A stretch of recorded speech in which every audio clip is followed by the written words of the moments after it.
Good evening, everyone.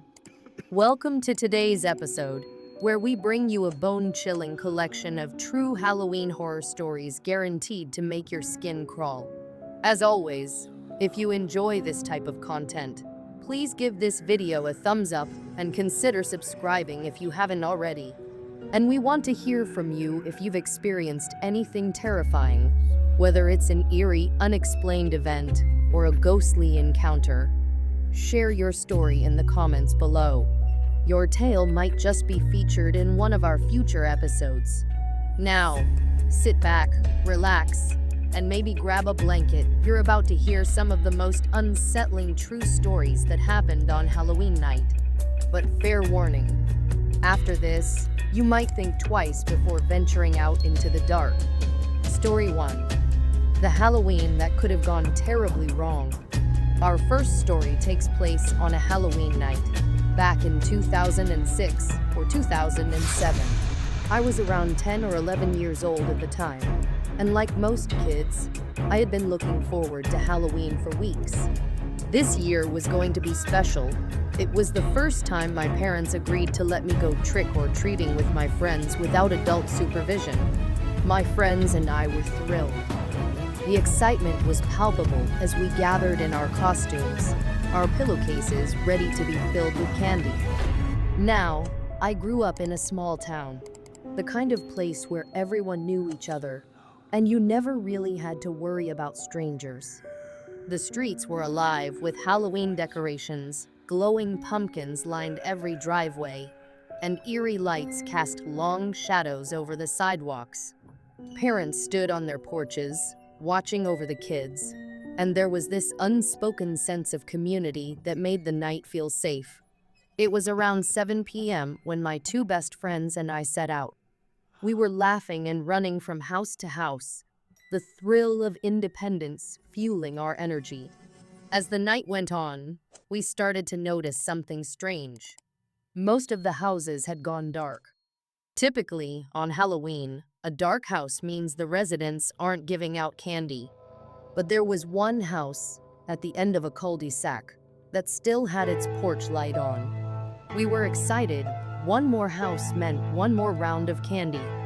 The house stood out, though.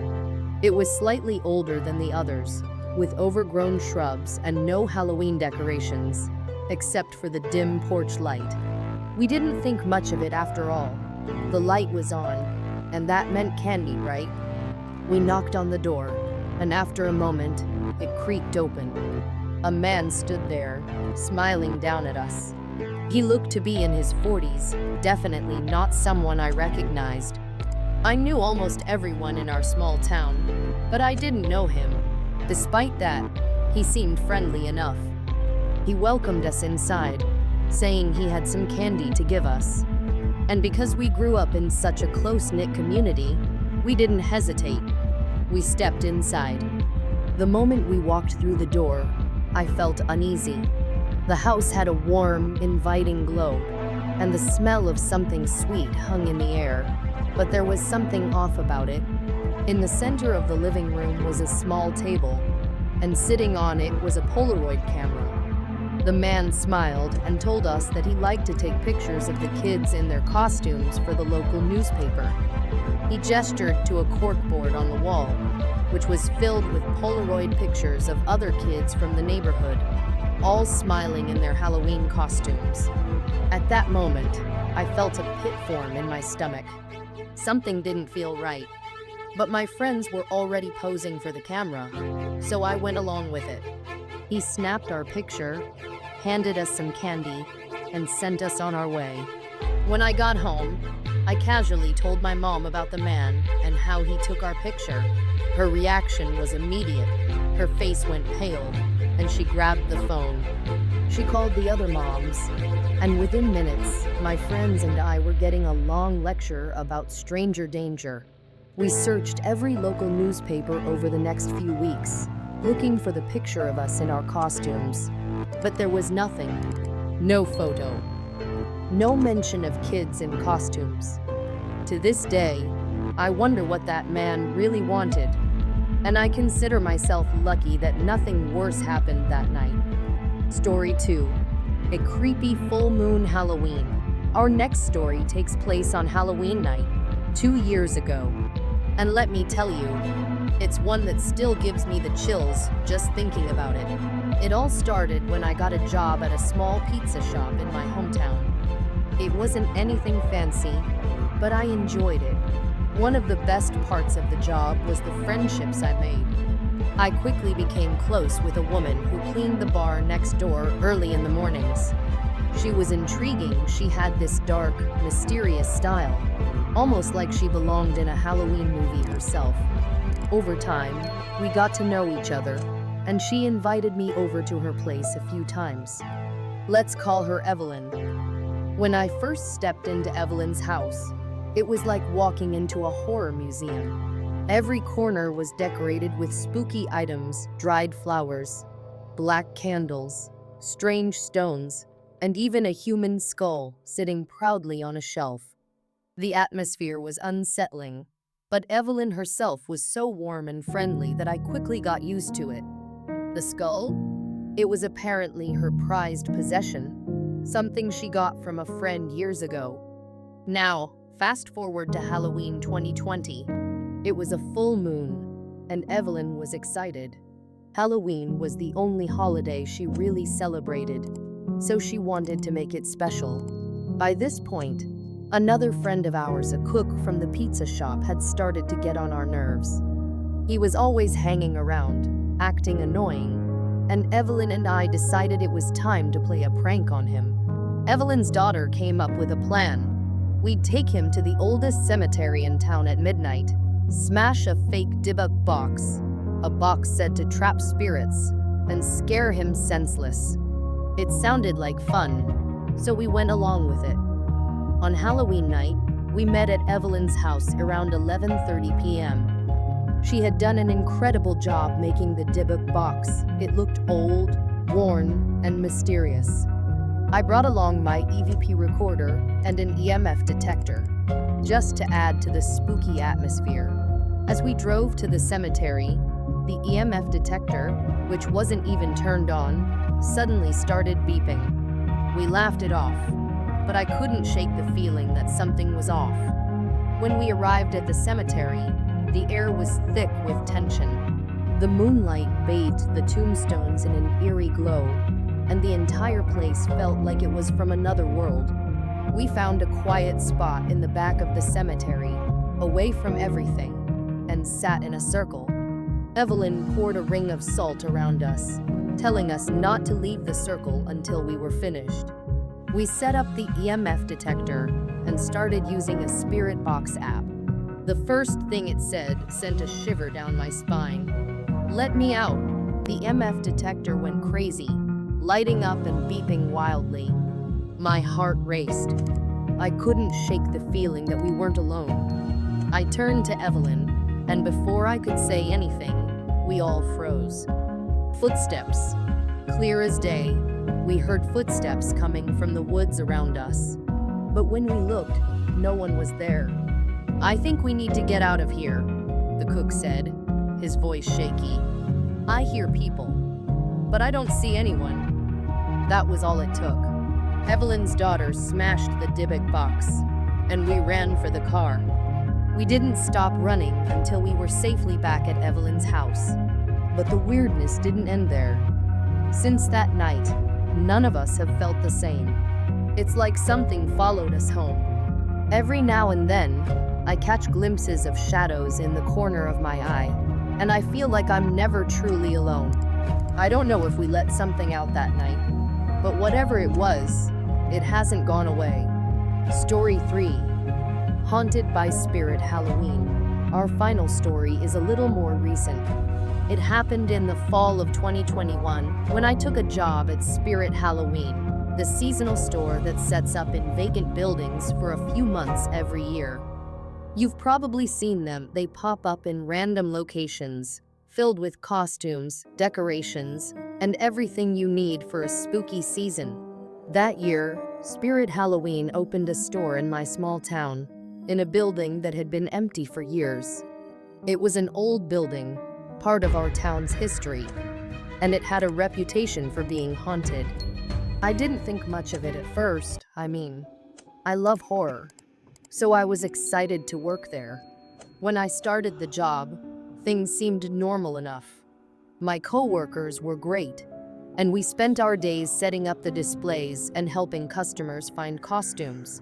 But as Halloween got closer, strange things started to happen. It started small. Late at night, when I was closing the store, I'd hear whispers soft, almost imperceptible, but definitely there. I'd look around, expecting to see one of my coworkers, but the store would be empty. I brushed it off as my imagination. Then, the animatronic displays began to act up. We had a bunch of spooky animatronics set up throughout the store, zombies, witches, and ghosts that would jump out or scream when triggered, but they started turning on by themselves. I'd be alone in the store, closing up for the night, when suddenly, the animatronics would come to life, their eyes glowing red, and their mechanical voices whispering eerie phrases into the empty store. One night, I went into the storage room in the back to grab some decorations, and that's when it happened. As I stepped into the room, I saw it a shadow figure standing near the far wall. It was tall, dark, and featureless, but it was there. I blinked, and it was gone.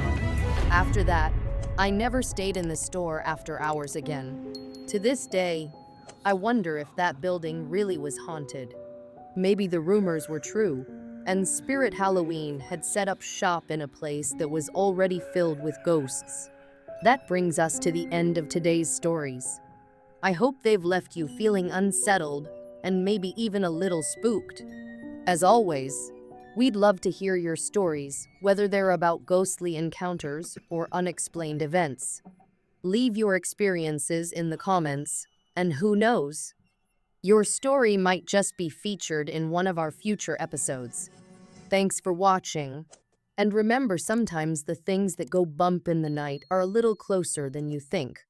When I got hired at Spirit Halloween, I was excited. It wasn't just a temporary job for me, it felt like a small adventure.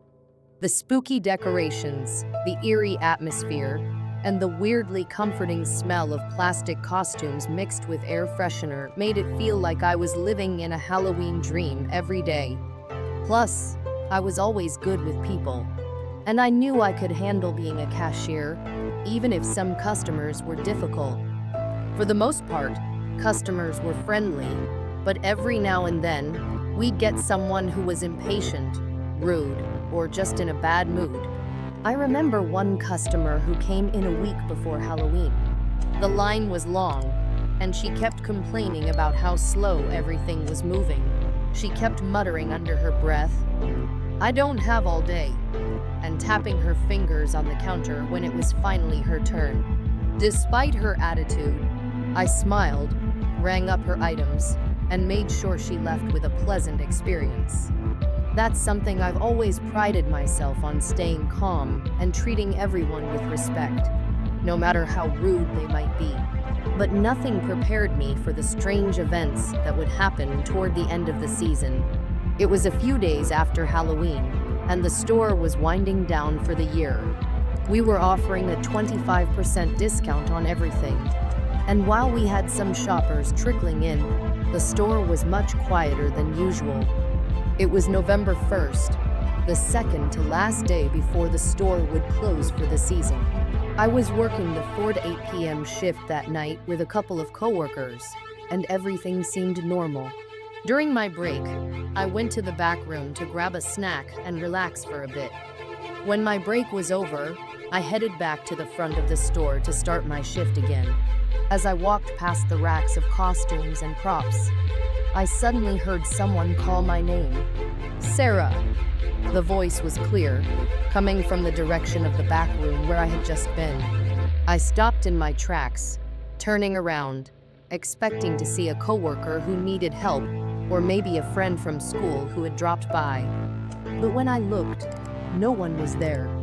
The back room door was closed, and there were only a few customers scattered around, browsing the discounted decorations. I stood there for a second, confused. I was sure someone had called me. The voice wasn't distant or muffled, it was sharp and clear, like someone was standing just a few feet behind me.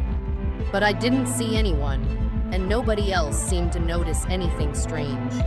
I shrugged it off, thinking maybe my mind was playing tricks on me after a long shift.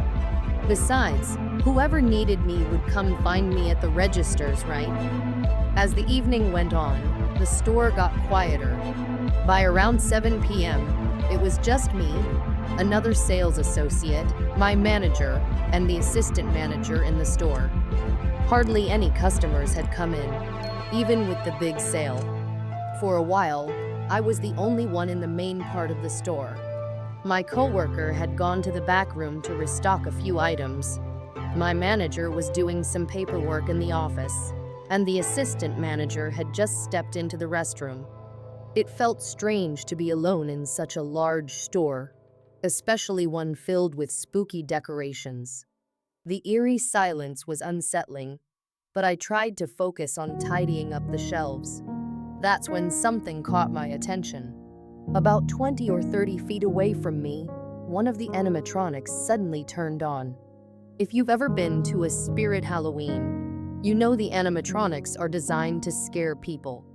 They're usually activated by motion sensors or pressure pads, and they'll move or speak in creepy voices when triggered. But none of the animatronics had been working all night. They were just standing there, lifeless, waiting to be packed away for the season. At first, I thought maybe someone had accidentally triggered it, but there was no one near it.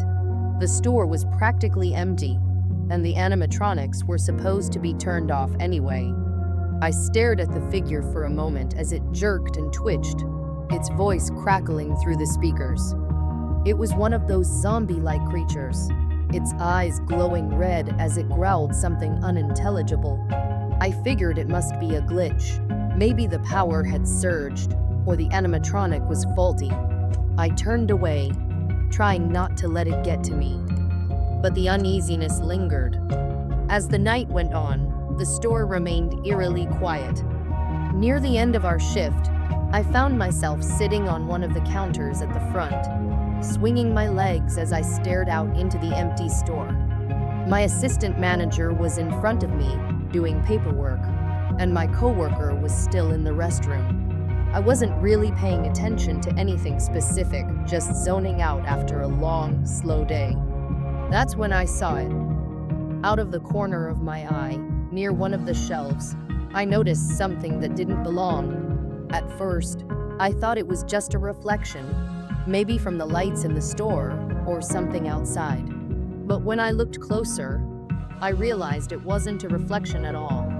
It was a long, blue-white shape, almost like a glowing blob, floating near the costumes. I blinked, thinking I was imagining things. But it was still there, moving slowly, almost lazily, as if it was drifting through the air. I tried to focus on it, but it was hard to make out any clear details. It wasn't solid, but it wasn't transparent either. It looked like it was made of mist or light, and it had an eerie glow to it that made my skin crawl. Before I could react, my assistant manager looked up from his paperwork. His eyes followed mine, landing on the strange shape.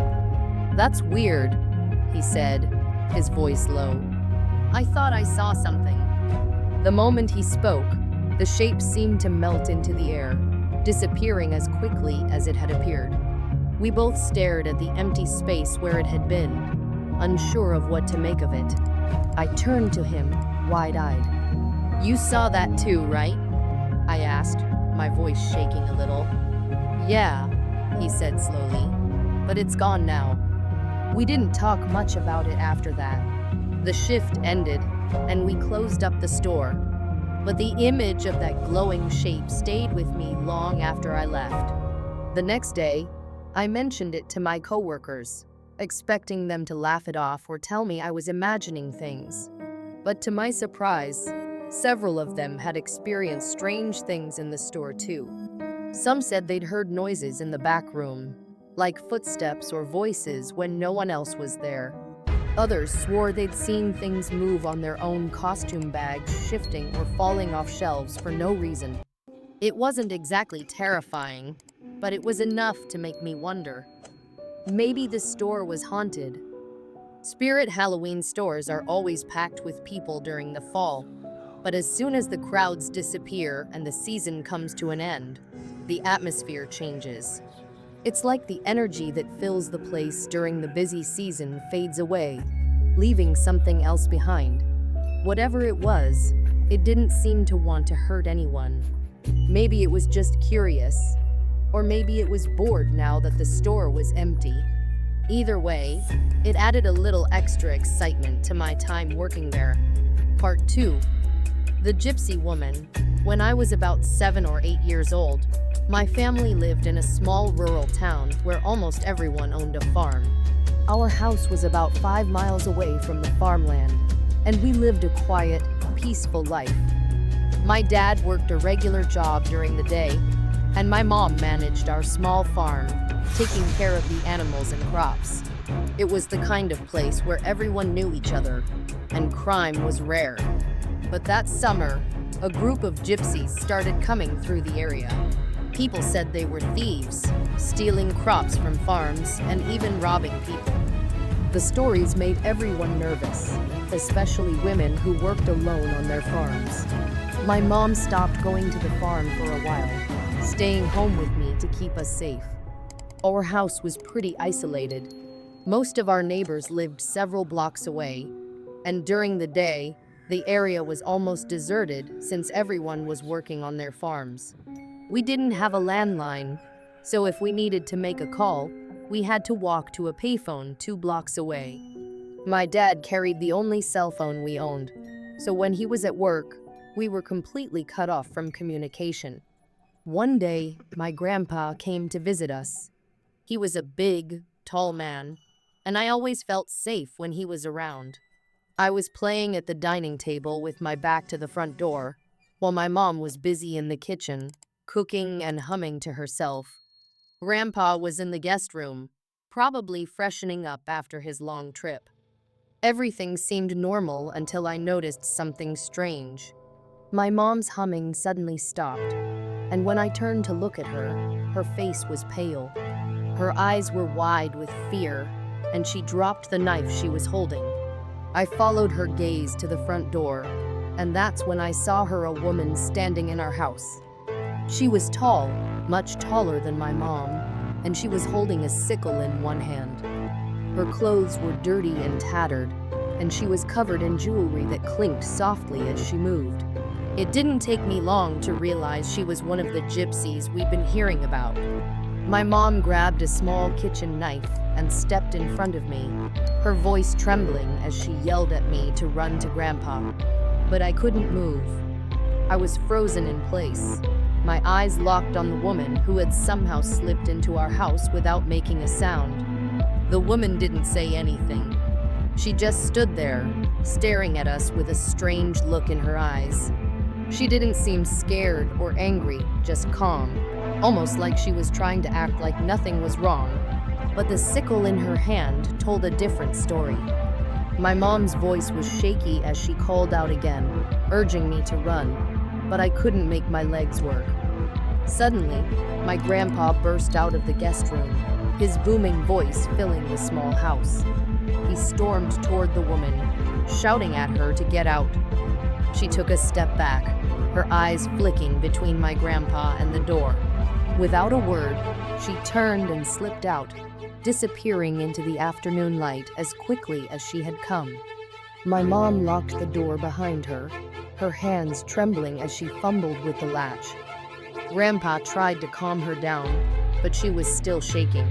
Later, she told me that the scariest part was that she hadn't even heard the woman come in. One moment, she was cooking, and the next, the woman was standing there, silent and menacing.